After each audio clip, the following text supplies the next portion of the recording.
বান্দারে যদি দুশ্মন বেড়ে যায়, আত্মীয়র ভিতরও দুশ্মনের সৃষ্টি হয়ে যায়, রক্তের মানুষও যদি তোর সাথে জুলুম করে, বেঈমানি করে, মন ছোট করিস না।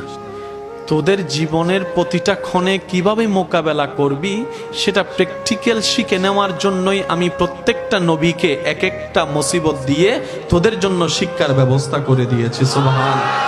তোদের উপর যখন আপনরা বেশি কষ্ট দিবে, জুলুম করবে, ইউসুফ নবীর জীবনীটা একটু খেয়াল করিস। ইউসুফ নবীর জীবনীটা একটু খেয়াল করিস।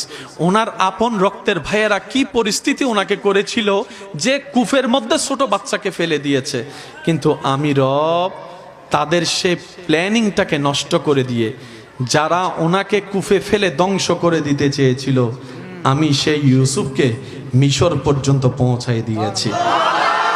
জগৎ উনাকে অপরাধী ভেবে, অপরাধী মনে করে জেলখানায় বন্দি বানিয়েছে।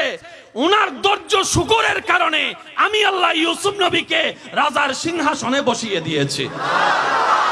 বান্দা, যখন শরীর বেশি অসুস্থ হয়ে যাবে, আমার নবী আইয়ুবের কথা মনে করিস।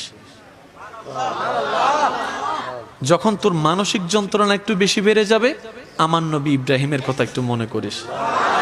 যখন তোর দিক চতুর রাস্তা বন্ধ হয়ে যাবে, চতুর্দিকে তুই অন্ধকার দেখবি, তখন আমার নবী ইউনুসের কথা একটু মনে করিস।